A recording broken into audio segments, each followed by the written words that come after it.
Hey everyone, Daniel here. I just finished up another month down here at Full Sail, and I have some really cool stuff to show you. But before I do that, I wanted to give you guys a huge thank you.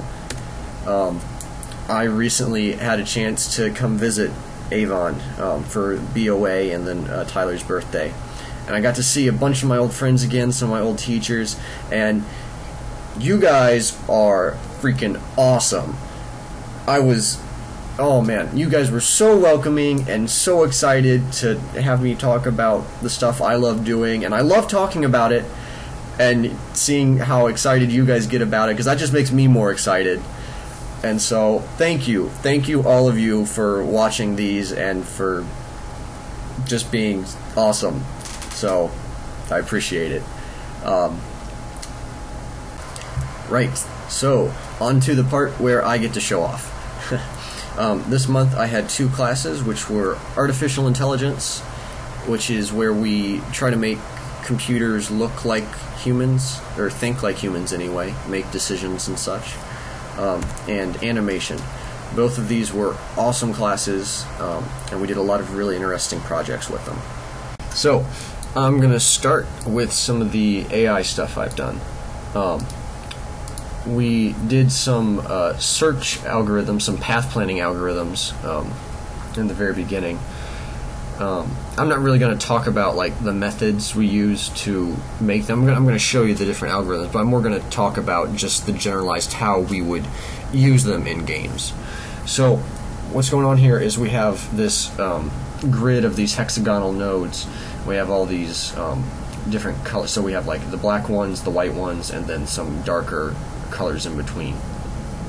And what's going on is we have this our start flag and our end flag, and we're trying to find the best path that we can get from the start to the end. And best doesn't always mean like the shortest distance, because what's going on here is you can think of these as representing something. So maybe these black ones are trees, so you're a big rock, so you can't get around them. Or maybe this is mud or something like that, so it's like, oh, I don't want to go through mud, I want to go around. So we have some different types of algorithms that take different things into account to give us an optimal path. And the nice thing about these algorithms is that they're not just used for pathfinding, they're used for problem solving and can be applied to almost any problem that you can break down into steps. So yeah, that's all that. Next up, we got steering or flocking behaviors, whatever you want to call it. And here I don't like that color. There we go, a bit easier to see. Right, so with this, what we're trying to do here is to define some sort of group behavior. So we have all these different little ships flying around, and we have these attributes here, alignment, cohesion, and separation, which tell the ships to do something. So alignment is how much they all want to go in the same direction. So right now they're trying harder and harder to maintain some sort of shared direction. So that's what alignment does. Cohesion is how much they want to stick together. So when we turn cohesion up, we get this cool particle-like behavior where there's some invisible point in the center that they're all trying to conform to and fly around. And then separation is how much they are trying to stay away from each other. So when they get close to each other, they do this kind of maneuver away from each thing. It's pretty interesting. And then with all of them, we're able to, at different levels, we can make different types of behaviors. So here we have, it's like they're a starfighter squadron or something like that, trying to join in ranks and then fly in the same direction. Or if I turn cohesion down and had the separation down, we get just a bigger distance. So yeah, so that's pretty cool, pretty interesting stuff. You see a lot of this in games that have a lot of units and stuff like that, a lot of things to keep track of, because it's simple AI. It's just a way to make it look like there's some sort of governing force that tells the things, okay, you should line up in this formation. So yeah. Next we got Reversey, which is very similar to the game Go. Oh wow, that was fast. Just a sec. Okay, here we go. There we go, perfect. Alright, so what's going on here is I wrote the AI for the black player, and Full Sail wrote the AI for the white player. So we're playing against each other right now. We're trying to take each other's pieces. We're trying to win the board game. So what I'm doing is I'm comparing all the valid moves, which I think I can I show those? Show valid moves. Preview moves, maybe? Guess not. Anyway, what's going on is I'm comparing, okay, so here's all the moves that the white guy can make next, and here's all the moves I can make next. Which next move should I make that is best for me? And if I did just that, then I'd probably do okay, but I probably wouldn't win the game because I'm only comparing the one next state. So what I have to do is I have to say, okay, here's the best move for the next state. What's the best move for the next state? And then just continuously compare them as deep as I want to go, potentially all the way to the end of the game. But that would take a very long time, and it's not really worth it. So right now, I believe I'm at intermediate, intermediate level difficulty. Yeah. So when I turn this up, it'll run a little slower, but the players will be smarter because they're comparing more states down the road. I'm trying to win the game. Can I speed it up?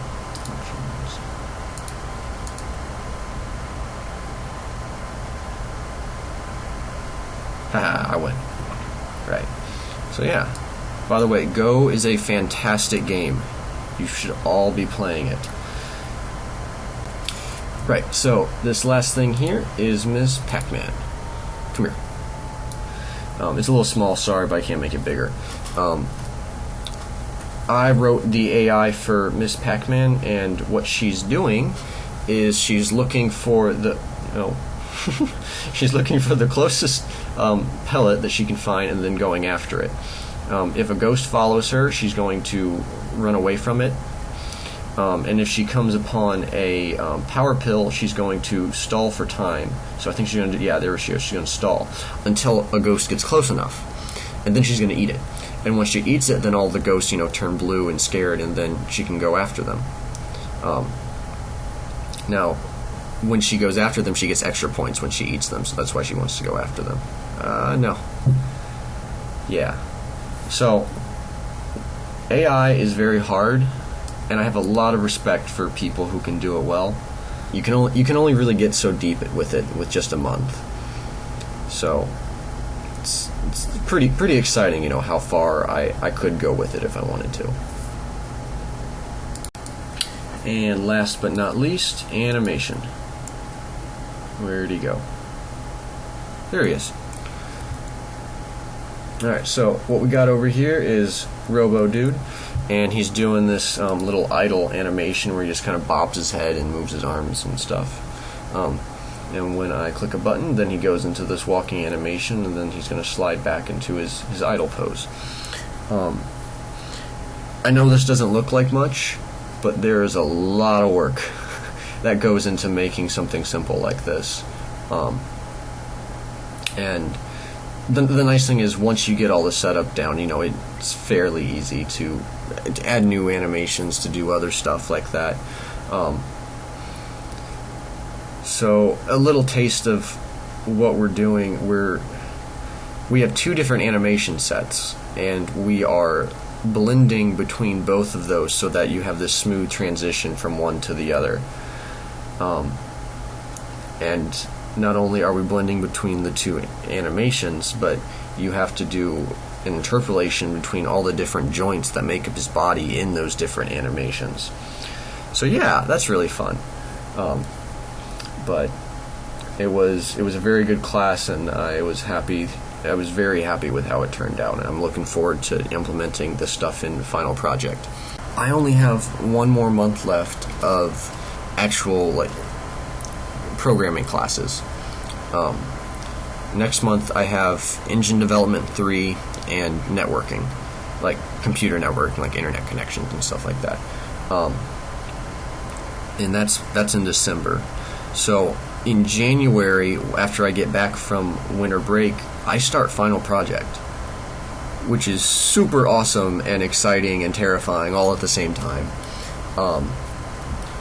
My final project will be 5 months long. The first 2 months, January and February, we do planning and we get a team together and stuff like that. I think I have like a public speaking class in there somewhere, so probably not going to do a video on that. But after that, after we get the pre-planning stuff out of the way, the last 3 months is all just programming and building the game. And I definitely will be making videos about our progress along the way to show you guys. So I'm really excited about that. Let's see, anything else before I close this video out? Right, yes. I am the proud new owner of a PlayStation 4. I only have one game for it right now, Battlefield 4. Wasn't my first choice, but there wasn't much selection at launch. I'm still waiting for some of the more exciting games to come out. But if you want to add me as a friend on the PSN, my name is KingdomMan7 with a dash in there, KINGDOM-MAN7. So yeah, I'd be happy to play with you guys whenever I get the chance. So awesome. I hope you enjoyed the video, and take care.